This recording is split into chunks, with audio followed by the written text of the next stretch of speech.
मित्र जय माता की संजय बोल रहा हूँ। विषय है ब्रह्म मुहूर्त। किसी ग्रुप में चर्चा चल रही थी तो वहाँ से मैंने कुछ पॉइंट्स लिए और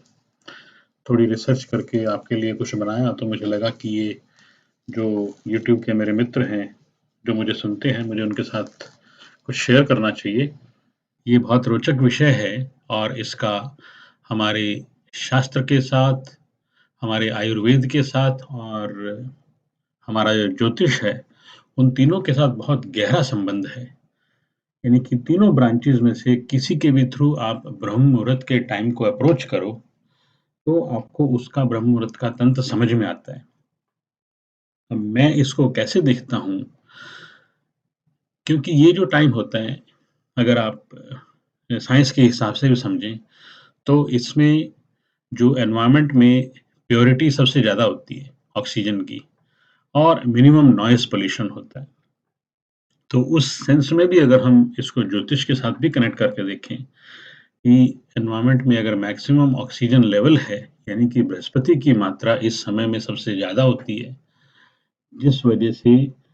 इसको केतु के साथ कनेक्ट किया गया क्योंकि केतु बृहस्पति के साथ जब कनेक्ट हो जाए, तो वो बहुत अच्छे फल देता है और केतु जो है गैबी ताकतों का कारक है और बृहस्पति ज्ञान का कारक है। तो जब ये दोनों के टाइम और दोनों की जो मैक्सिमम एनर्जीज़ आपस में कनेक्ट होती हैं, तो वो एक ब्रह्म मुहूर्त का समय सुबह का होता है। और विज्ञान भी ऐसे बोलता है कि अ,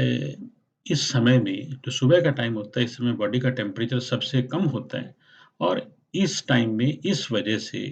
जो हमारी पीनियल ग्लैंड है, वो सबसे ज़्यादा एक बहुत ज़रूरी केमिकल जो हमारे शरीर के लिए पूरे दिन की दिनचर्या के लिए ज़रूरी होता है, जिसको मेलाटोनिन बोलते हैं और इसी को आप अमृत भी कह सकते हैं, कि हम इसे अमृत वेला इसलिए कहते हैं क्योंकि वो पदार्थ आपकी पीनियल ग्लैंड से धीरे-धीरे निकलता है इस समय में, अगर आप जागृत अवस्था में हो तब। अगर आपका ब्रेन उस जागृत अवस्था में हो, तभी ये निकलता है, अदरवाइज़ इसकी बहुत ज़्यादा मात्रा आपको नहीं मिलती, बहुत थोड़ी मिलती है। अगर आप जागृत अवस्था में हो, तो उसकी मात्रा आपको बहुत ज़्यादा मिलती है। और अगर मैं इसको आयुर्वेद से कनेक्ट करूँ, तो आयुर्वेद कहता है कि जो 3 तरह के दोष होते हैं, तो उनके 2 साइकिल होते हैं 24 घंटे में, जो रिपीट होते हैं वात, पित्त, कफ के। यानी कि एक तो वो साइकिल दिन के समय होता है, एक वो रात के समय होता है। तो रात के समय जो अर्ली मॉर्निंग का टाइम है, वो वात का समय होता है और ऐसे ही जो इवनिंग का समय है, शाम को 6-7 बजे के आसपास का, वो वात का समय होता है। तो इसीलिए जो ज़्यादा पूजा-पाठ है जो शाम को ढोल नगाड़े बजा के ये राहु का काल होता है उस समय और जो गैबी ताकतों का जो केतु का समय होता है, वो भी वात का समय होता है और वो अर्ली मॉर्निंग का होता है, ऐसा आयुर्वेद बोलता है। इसको अगर आप एक सिंपल से उदाहरण से समझना चाहें, तो जैसे मोबाइल टावर है, मोबाइल टावर दिन के समय बहुत बिज़ी होते हैं और जो रात के समय लीस्ट बिज़ी होते हैं, कम से कम बिज़ी होते हैं और यही कांसेप्ट है कॉस्मिक एनर्जीज़ का उस गैबी ताकतों के साथ आपकी एनर्जी का जुड़ने का जो सिद्धांत है, वो ब्रह्म मुहूर्त में इसलिए ज़्यादा प्रोमिनेंट है, ज़्यादा इफ़ेक्टिव है, क्योंकि उस समय जो कॉस्मिक एनर्जीज़ का जो आदान-प्रदान है, ब्रह्मांड की ताकतों के साथ, आपके शरीर के साथ, वो उसकी जो फ्रीक्वेंसी है बहुत बढ़िया होती है, बहुत क्लैरिटी होती है उस फ्रीक्वेंसी में और इसलिए आपने सुना होगा कि जो जो ये समय है उसको अलग-अलग ढंग से कि जो शाम को 6 से 9 बजे का समय है वो रुद्र काल होता है, उसमें आपको बिल्कुल सोना नहीं चाहिए और 9 बजे से 12 बजे तक का रात का जो समय है, उसमें किसी को जागना नहीं चाहिए क्योंकि वो राक्षस काल होता है, यानी कि वो राक्षसी प्रवृत्तियाँ जो एक्टिवेट होती हैं रात के समय और जो 12 से 3 बजे का समय होता है रात को, वो गंधर्व काल होता है जिसमें कि आप अपने जो रात के सुख हैं, उसमें लीन होते हैं और आपकी नींद सबसे गहरी होती है।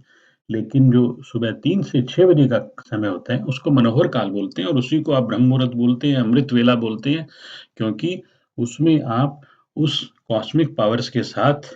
कनेक्ट करने की आपकी फ्रीक्वेंसी की जो क्लैरिटी है, वो सबसे ज़्यादा होती है। और यही कारण रहा होगा कि जो महर्षि पतंजलि का अष्टांग योग का सूत्र है, यम, नियम, आसन, प्राणायाम, प्रत्याहार, धारणा, ध्यान, समाधि, यानी कि इनमें से जो 5वां सूत्र है प्रत्याहार, जिसमें कि ये कहा गया कि आप एनर्जी कंज़र्वेशन करें ध्यान के द्वारा, ब्रह्म मुहूर्त में। तो उस इस एस्पेक्ट को, उस अष्टांग योग सूत्र के इस एस्पेक्ट को भी ब्रह्म मुहूर्त के साथ महर्षि पतंजलि ने जोड़ा। और इसीलिए कहा गया कि जब आप ब्रह्म मुहूर्त में ध्यान करते हो, तो आप अपने मस्तिष्क को, अपनी चेतना को वर्तमान में लेके आओ और उस वर्तमान में लाने के लिए ही आपको कहा गया कि आप अपनी जो श्वास चल रही है, उसके ऊपर ध्यान लगाएँ। जो आपकी श्वास चल रही है, उसके ऊपर ध्यान लगाएँ, उसी के थ्रू आप कॉस्मोस के साथ कनेक्ट होते हो, उन गैबी ताकतों के साथ कनेक्ट होते हो। तो मेरी तो समझ में यही आ रहा है कि विज्ञान को जोड़ के भी आप देखो, आप आयुर्वेद को जोड़ के देखो, आप शास्त्र को या ज्योतिष को जोड़ो, तो सभी इस समय की तरफ इस ढंग से